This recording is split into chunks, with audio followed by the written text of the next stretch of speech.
àgbẹ̀ lójí ló fi tiẹ̀ fọhùn aró, àlùkò lójí ló fi tiẹ̀ fọhùn sùn, lékèlékè abẹ́fúnlára. Yorùbá Council of Nigeria tún gbọ̀nà ara yọ sí pé àjọyọ̀ àṣà tó ṣe kókó gẹ́gẹ́ bí òpémúlérò ìṣọ̀kan ilẹ̀ kílẹ̀. Yorùbá ló ní kárìnká sánpá, ọmọ Oòduà ló ní kárìnká ṣoge, ìlà kíkọ àṣà wa ni. Ajíṣebí Yorùbá láàárí ọmọ Oòduà gbọ́dọ̀ ṣe bí bàbá ẹnikẹ́ni. Ibi ẹ bá ti ń gbọ́ tó kó ewúrẹ́ ń fọhùn bí ènìyàn, ẹ má yà sọ́tún ẹ má yà sósì. Education Resource Center l'Àbújá ni ẹ mórílé lọ́jọ́ 25 oṣù keje 2024.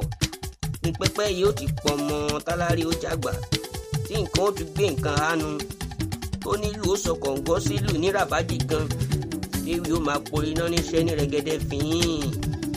eré ìbílẹ̀ àti ìdánilẹ́kọ̀ọ́ oníyebíye lẹ́nu àwọn èèyàn pàtàkì bá ń sojú ìran Yorùbá lágbàáyé.